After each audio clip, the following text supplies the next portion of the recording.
mulai juga, kita mau memperkenalkan terlebih dahulu. Kenalkan, nama saya Rizky Nugra dari absen 27.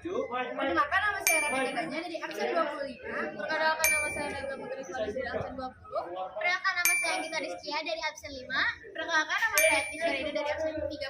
Perkenalkan, nama saya Syafruta Pratama dari absen 24. Perkenalkan, nama saya Muhammad Abadi dari absen 21. Selamat menyaksikan semuanya.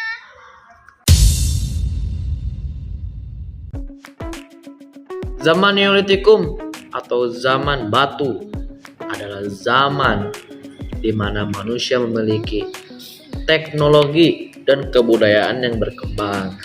Pada zaman ini manusia sudah terampil dalam mengasah batu dengan baik.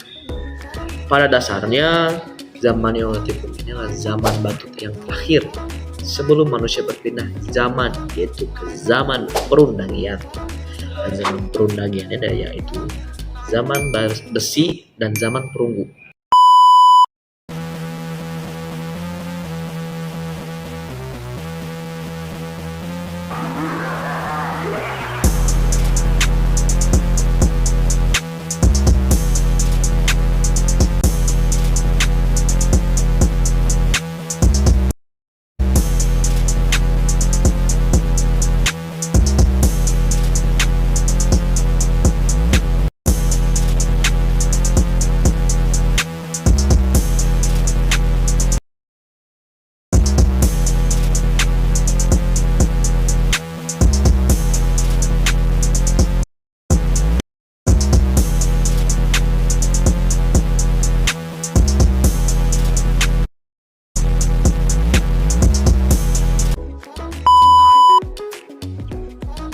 Zaman Neolitikum merupakan era revolusi bagi kehidupan masyarakat praaksara Indonesia, di mana terjadinya perubahan antara food gathering, yaitu mengumpulkan makanan, menjadi food producing, yaitu menghasilkan makanan, seperti bercocok tanam dan berternak. Pada zaman itu sudah ada jenis Homo sapiens, di mana Homo sapiens ini sangat mendukung kebudayaan pada zaman batu muda dan batu baru. Homo sapiens ini juga mulai mengenal kegiatan bercocok tanam dan berternak sebagai salah satu sumber mereka untuk menghasilkan dan memproduksi bahan makanan, sehingga terjadilah kehidupan secara bergotong royong pada zaman itu. Juga ada beberapa ciri-ciri dari zaman Neolitikum. Yang pertama, alat batu sudah diasah ataupun dihias. Yang kedua, tempat tinggal manusianya pun sudah menetap. Yang ketiga, adanya perubahan dari food gathering menjadi food producing. Yang keempat, masyarakatnya mengenal bercocok tanam dan berternak. Yang lainnya pun ditemukannya adanya kapak lonjong dan kapak persegi. Dan yang terakhir, masyarakatnya pun telah mengenal kepercayaan. Selanjutnya ada manusia pendukung. Pada zaman ini telah hidup manusia purba jenis Homo sapiens yang mendukung terjadinya evolusi kebudayaan. Manusia pendukung kebudayaan Neolitikum adalah manusia proto Melayu yang hidup pada 2000 Masehi, seperti suku Nias, Toraja, Dayak, dan Sasak. Di zaman Neolitikum ini tuh ada 3 teori. Yang pertama ada teori The Oasis Theory, yang kedua ada teori demografis, dan yang ketiga itu ada the teori hipotesis Hilly-Franks. Jadi ayo kita simak 3 teori itu. Nah, yang pertama kita akan membahas tentang teori The Oasis Theory ini. Teori pendukung ini itu dicetuskan oleh Raphael Pumpelly pada tahun 1908, lalu dipopulerkan oleh V. Gordon Chait pada tahun 1928. Teori ini tuh menyatakan bahwa jika iklim semakin kering, maka masyarakat akan dipaksa untuk berhubungan erat dengan hewan yang kemudian dijinakkan bersamaan dengan penanaman benih. Nah, yang kedua itu ada teori demografis. Teori ini tuh dikemukakan oleh Carl Sauer, lalu diadaptasi oleh Louis Binford dan juga Ken Flannery. Teori itu menyatakan mengatakan bahwa masyarakat yang ingin menetap dan terus berkembang hingga membutuhkan lebih banyak makanan daripada biasa yang mereka kumpulkan. Nah, terus dari ini juga tuh ada faktor pendorongnya, yaitu dari faktor ekonomi dan faktor sosial. Dua faktor ini tuh turut mendorong kebutuhan akan makanan kita. Nah, selanjutnya ada teori pendukung, yaitu hipotesis Philly-Flax.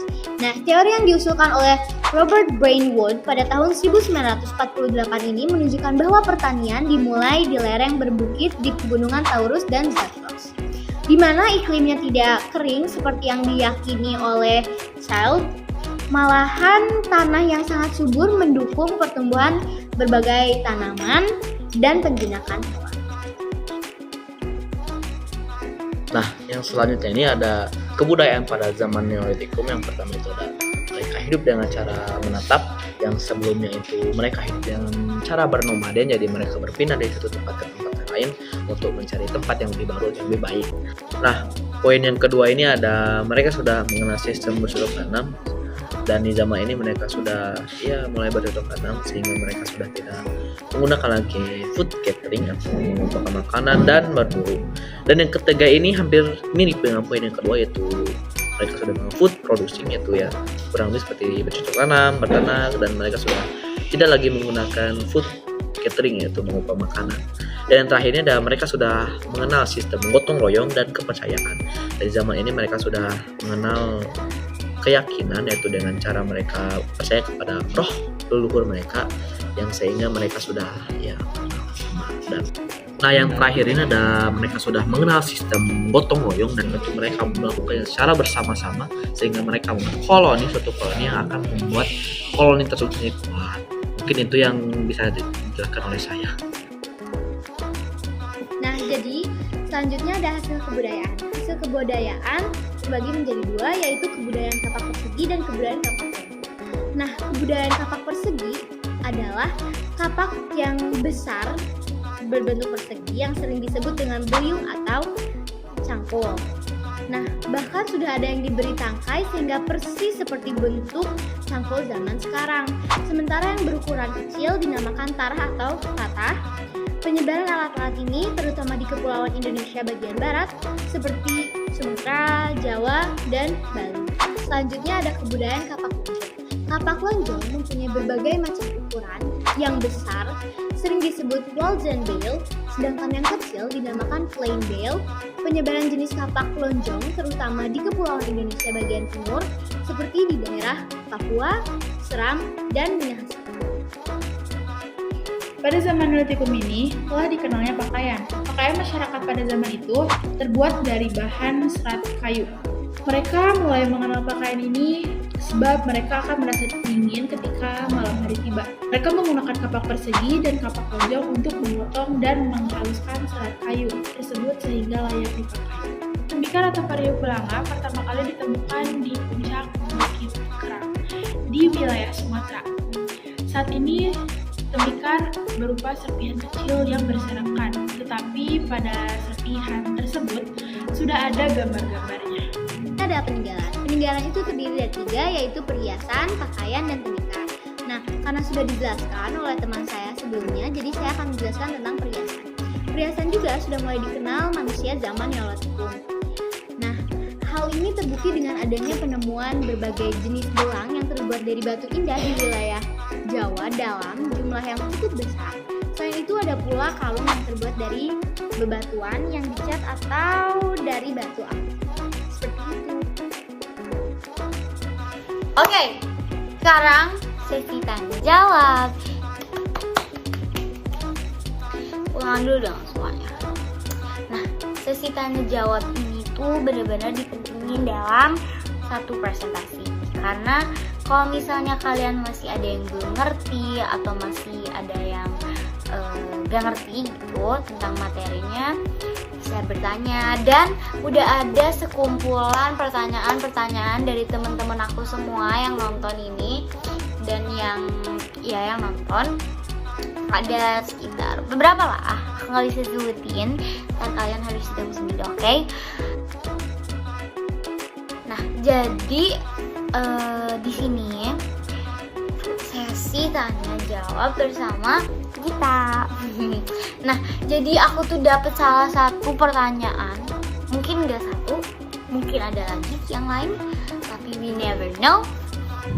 Jadi aku dapet pertanyaan tentang peninggalan zaman Neolitik. Kok belibet ngomongnya? Jadi peninggalan zaman Neolitikum itu tersebar di Indonesia. Di Indonesia apa ada wilayah lain selain di Indonesia? Jadi jawabannya ada di sini ya. Jadi kalau menurut kalian sendiri nih, aku pengen ngedengar dari kalian. Menurut kalian pada zaman Neolitikum, benda-benda atau peninggalannya tuh menurut kalian tersebar gak sih? Bukan tersebar sih, lebih tepatnya kayak ada di beberapa wilayah gak sih kalau menurut kalian? Nah, aku bakal dengar dulu menurut kalian kayak gimana. Oh, jadi gitu. Kayak gitu ya.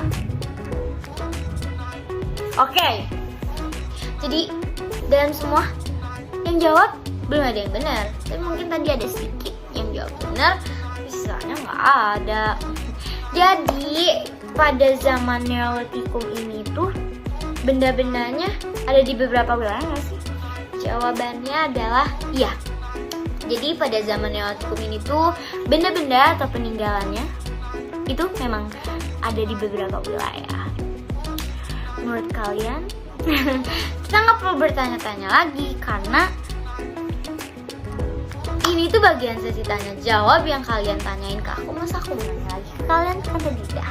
Jadi bukan menurut aku, jawaban dari itu tuh ada di beberapa wilayah. Jadi pada zaman Neolitikum benda-benda dan peninggalannya tuh ada di beberapa wilayah. Di mana aja coba? Jadi pada zaman ini tuh ada di beberapa wilayah seperti Malaysia Barat, Hindia Belakang, Tiongkok, Filipina, Jepang, hingga Hindia. Nah, mungkin segitu aja yang bisa aku jawab.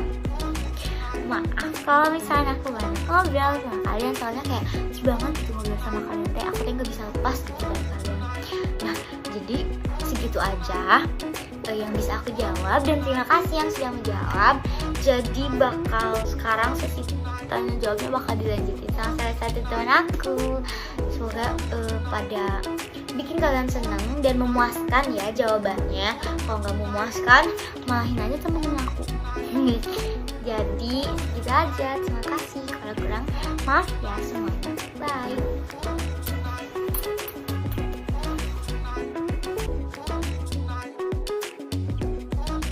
Nah, di sini saya akan menjawab pertanyaan pertama, yaitu apa yang ditanam oleh manusia pada zaman itu untuk bercocok tanam.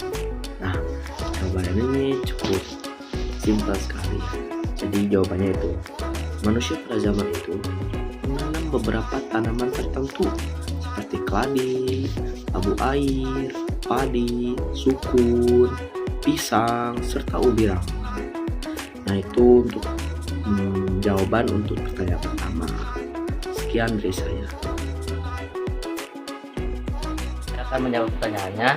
Hal-hal yang menjadi bagian dasar dari kebudayaan zaman purba pada zaman Neolitikum ada 10 hal, yaitu ada anyaman, pakaian, gerabah, kapak persegi, kapak lonjong, perhiasan, mata panah, perkapalan, perdagangan, dan kepercayaan kuno.